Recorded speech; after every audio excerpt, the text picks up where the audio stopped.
ব্রাজিলের দক্ষিণ পূর্বে মিনাস গেরাইস প্রদেশে বন্যা ও ভূমিধসে মৃতের সংখ্যা বাড়ছেই। এখন পর্যন্ত নিহতের সংখ্যা বেড়ে দাঁড়িয়েছে 46 জনে। এছাড়া নিখোঁজ অন্তত 21 জন বলে জানিয়েছে কর্তৃপক্ষ। নিখোঁজদের সন্ধানে প্রশিক্ষিত কুকুর ও আধুনিক সরঞ্জামের সাহায্যে কাজ করছেন উদ্ধার কর্মীরা। তবে আগামী কয়েকদিন বৃষ্টি অব্যাহত থাকার পূর্বাভাস থাকায় চরমভাবে ব্যাহত হচ্ছে উদ্ধার তৎপরতা। ভারী বৃষ্টিপাতে সৃষ্ট ভূমিধসে জুইস দে ফোরা এবং উবা শহরের আশপাশের এলাকায় ৩,৫০০-এর বেশি মানুষ বাস্তুচ্যুত হয়ে পড়েছেন।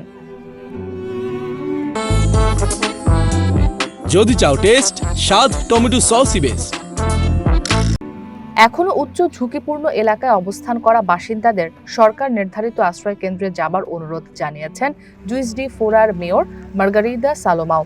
এই পরিস্থিতিকে তার প্রশাসনের সবচেয়ে দুঃখজনক দিন উল্লেখ করে মেয়র জানান, মাত্র 4 ঘন্টায় 180 মিলিমিটারের বেশি বৃষ্টিপাত হয়েছে।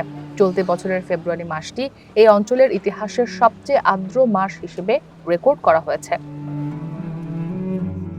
ব্রাজিলের ফায়ার ব্রিগেড মেজর ডিমেট্রিয়াস গোলার্ড এএফপি-কে জানান, সোমবার রাতে যখন প্রবল বৃষ্টি শুরু হয় তখন অনেক মানুষ তাদের বাড়িতে ঘুমন্ত অবস্থায় ছিলেন।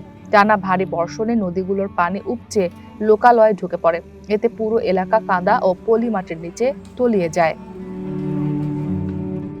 এ ঘটনায় দুর্যোগপূর্ণ এলাকাগুলোতে ত্রাণ ও মানবিক সহায়তা ত্বরান্বিত করেছে ব্রাজিলের ফেডারেল সরকার। হতাহতদের চিকিৎসায় হেলথ এজেন্টস এবং ন্যাশনাল ডিফেন্স প্রফেশনালসরা নিয়োজিত আছে বলে জানানো হয় বিবৃতিতে।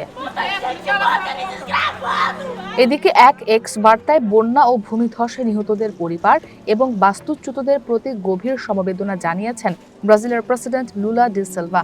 একই সাথে সবচেয়ে বেশি নিহত হওয়া জুইস দে ফোরাতে দুর্যোগকালীন অবস্থা ঘোষণার কথাও জানান তিনি। বলেন, সরকারের এখন মূল লক্ষ্য মানুষের জীবন বাঁচানো, বাস্তুচ্যুতদের সহায়তা করা এবং মৌলিক পরিষেবাগুলো পুনরায় চালু করা। ইসরাত মুক্তি, ওয়ান ইন্টারন্যাশনাল ডেস্ক।